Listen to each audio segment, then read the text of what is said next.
नमस्कार, मैं multiple choice questions का पार्ट सेकंड लेकर प्रस्तुत हूँ। चलिए प्रैक्टिस करते हैं। नमस्कार, मैं डॉक्टर मंजूश्री गुप्ता इकोनॉमिक्स के मल्टीपल चॉइस क्वेश्चंस का पार्ट सेकंड लेकर प्रस्तुत हूँ।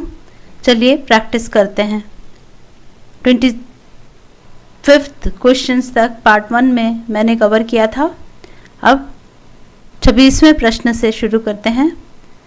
26वां प्रश्न है, भारत में करेंसी नोट जारी करता है ए. शहरी सहकारी बैंक, बी. भारतीय रिजर्व बैंक, सी. वित्त मंत्रालय, डी. वित्त सचिव। तो भारत में करेंसी नोट जारी करने वाली संस्था है भारतीय रिजर्व बैंक या Indian reserve bank of India.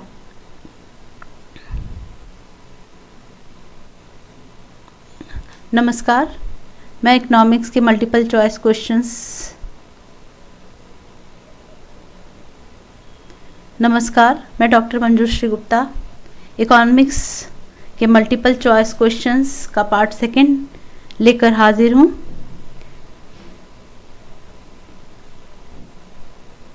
नमस्कार, मैं डॉक्टर मंजूश्री गुप्ता इकोनॉमिक्स के मल्टीपल चॉइस क्वेश्चंस का पार्ट सेकंड लेकर प्रस्तुत हूँ।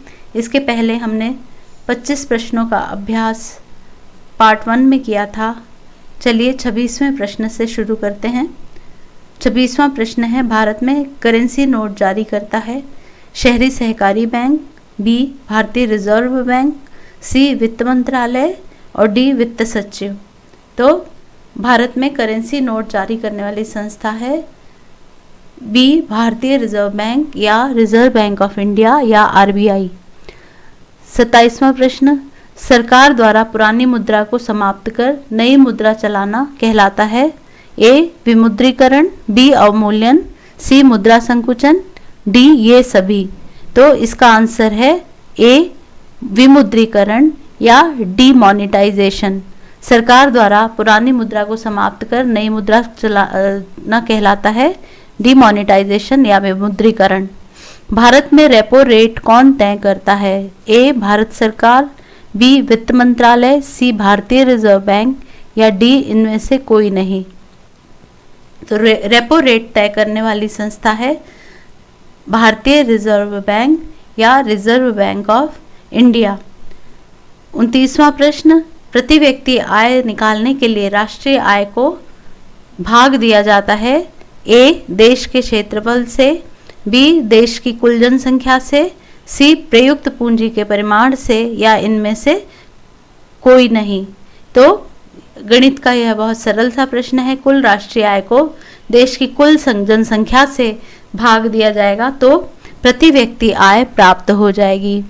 30वां प्रश्न, निम्नलिखित में से कौन सा क्षेत्र भारत के सकल घरेलू उत्पाद को सर्वाधिक योगदान देता है? ए. प्राथमिक क्षेत्र, बी. तृतीय क्षेत्र, सी. द्वितीय क्षेत्र या डी. इनमें से कोई नहीं।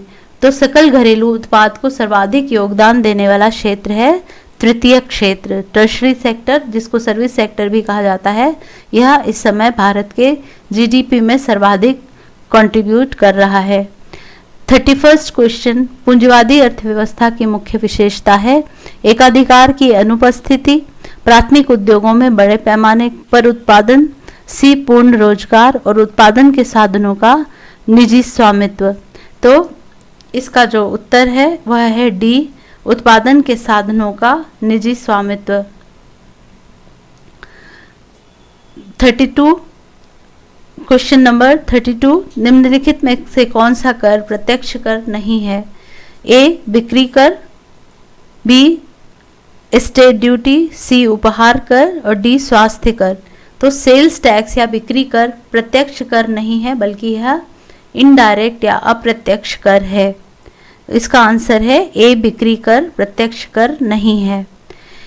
33 यूएनडीपी संबंधित है ए. मानव विकास सूचकांक, B. Standard of living index, C. मूल्य स्तर की सूचकांक संख्या, डी. भौतिक गुणवत्ता सूचकांक। यूनाइटेड नेशंस डेवलपमेंट प्रोग्राम मानव विकास सूचकांक या ह्यूमन डेवलपमेंट इंडेक्स से संबंधित है? 33 का आंसर है ए, मानव विकास सूचकांक।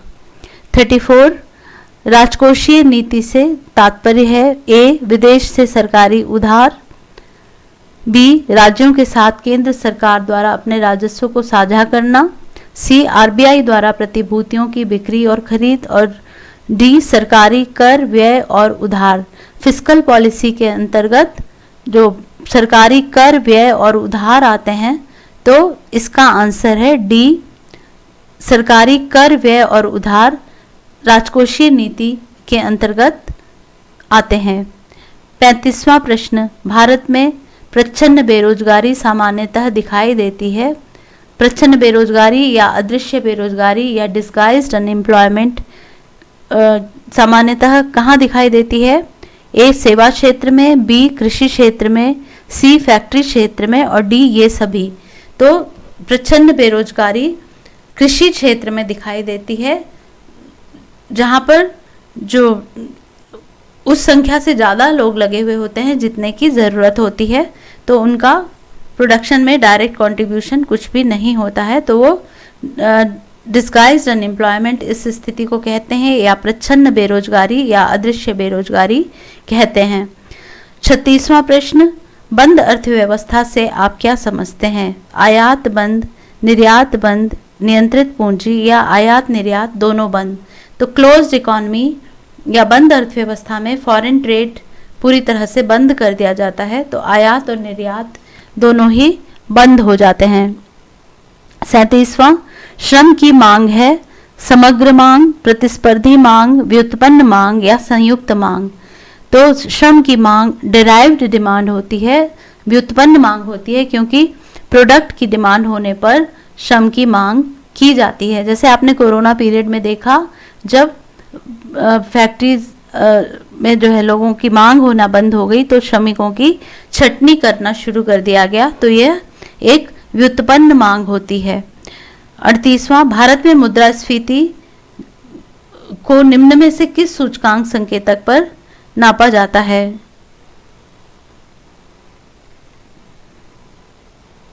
तो भारत में मुद्रास्फीति को निम्न में से किस सूचकांक संकेतक पर मापा जाता है?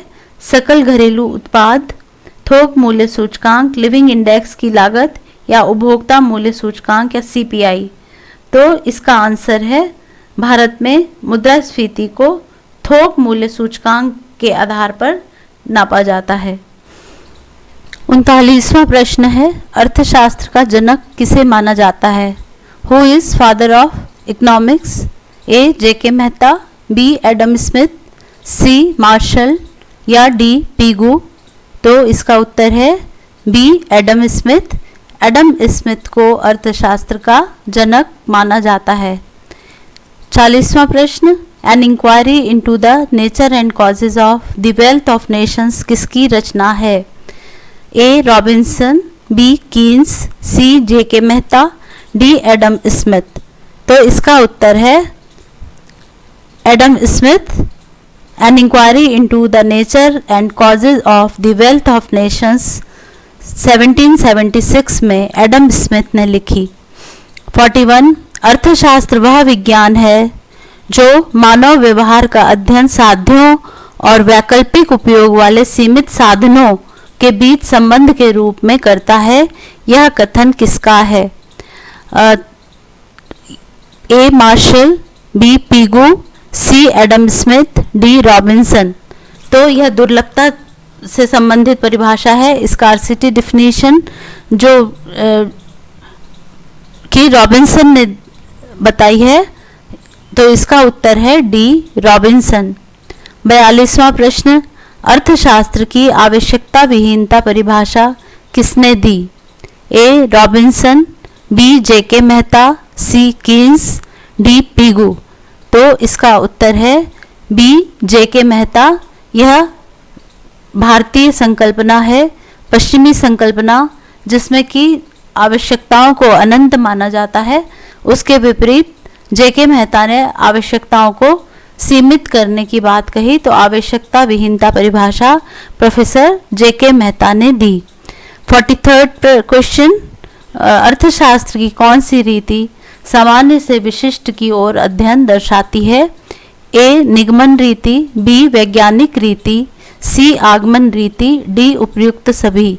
तो इसका उत्तर है जनरल टू पर्टिकुलर या सामान्य से विशिष्ट की ओर अध्ययन करने वाली विधि है ए निगमन रीति या डिडक्टिव मेथड।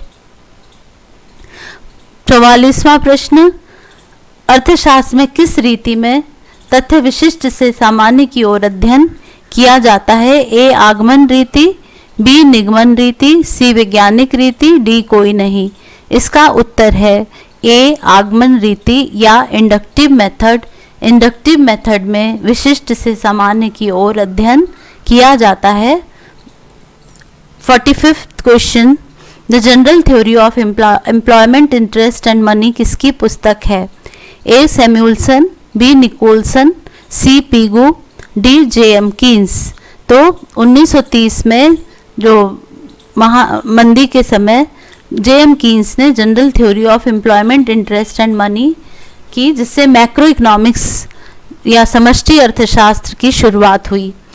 46वां प्रश्न, ऐतिहासिक संप्रदाय के अर्थशास्त्रियों में किन किन अर्थशास्त्रियों का नाम सम्मिलित है? ए रोशर, बी लिस्ट, सी नीज, डी उपर्युक्त सभी। तो ये सभी अर्थशास्त्री ऐतिहासिक संप्रदाय से सम्मिलित हैं। 47वां प्रश्न, व्यष्टि अर्थशास्त्र में किसका अध्ययन किया जाता है? ए व्यक्तिगत परिवार, बी व्यक्तिगत उपभोक्ता, सी व्यक्तिगत फर्म, डी उपर्युक्त सभी। तो व्यष्टि अर्थशास्त्र या माइक्रो इकोनॉमिक्स में माइक्रो यूनिट्स का अध्ययन किया जाता है। तो व्यक्तिगत परिवार, व्यक्तिगत उपभोक्ता, व्यक्तिगत फर्म, इन सभी के आर्थिक व्यवहारों का अध्ययन इसमें किया जाता है। तो इसका उत्तर है डी उपर्युक्त सभी। 48th क्वेश्चन, समष्टि अर्थशास्त्र में किसका अध्ययन किया जाता है? ए राष्ट्रीय आय, बी कुल उपभोग, सी कुल विनियोग, डी उपर्युक्त सभी। तो समष्टि अर्थशास्त्र में जो समस्त अर्थव्यवस्था से संबंधित चरों का अध्ययन किया जाता है, तो इसमें इसका उत्तर है इन सभी का, राष्ट्रीय आय, कुल उपभोग, कुल विनियोग, उपर्युक्त सभी का अध्ययन समष्टि अर्थशास्त्र या मैक्रो इकोनॉमिक्स में किया जाता है। 49th क्वेश्चन, समष्टि अर्थशास्त्र का सर्वप्रथम वैज्ञानिक विश्लेषण प्रस्तुत करने का श्रेय किस अर्थशास्त्री को जाता है? A Marshall, B Samuelson, C Adam Smith, D JM. Keynes. तो अभी आपको मैंने बताया 1930 में जो महामंदी के समय जे.एम. कीन्स की general theory of employment interest and money I और उसी के बाद से समष्टिपरक विश्लेषण का प्रारंभ हुआ। तो समष्टि अर्थशास्त्र का प्रारंभ जो सर्वप्रथम वैज्ञानिक विश्लेषण प्रस्तुत करने का श्रेय जे.एम. कीन्स को कहा जाता है। तो ये फादर ऑफ मैक्रो इकोनॉमिक्स हैं। 50वां प्रश्न, निम्न में से पूंजीवादी अर्थव्यवस्था में क्या सम्मिलित है? ए उत्पत्ति तथा वितरण के साधनों पर निजी स्वामित्व, बी व्यक्तिगत लाभ की प्रवृत्ति, सी कट्टर प्रतिस्पर्धा, डी उपर्युक्त सभी। तो ये सभी पूंजीवादी अर्थव्यवस्था के अंतर्गत आते हैं। तो इसका उत्तर है उपर्युक्त सभी। ये मैंने आपको ये 2 पार्ट में वस्तुनिष्ठ प्रश्न प्रस्तुत किए। अभी आगे भी हम इसी तरह की एक्सरसाइजेस करते रहेंगे और इन प्रश्नों को डिटेल में भी पढ़िए और इस चैनल को सब्सक्राइब करना और बेल आइकन को दबाना ना भूलिए। धन्यवाद।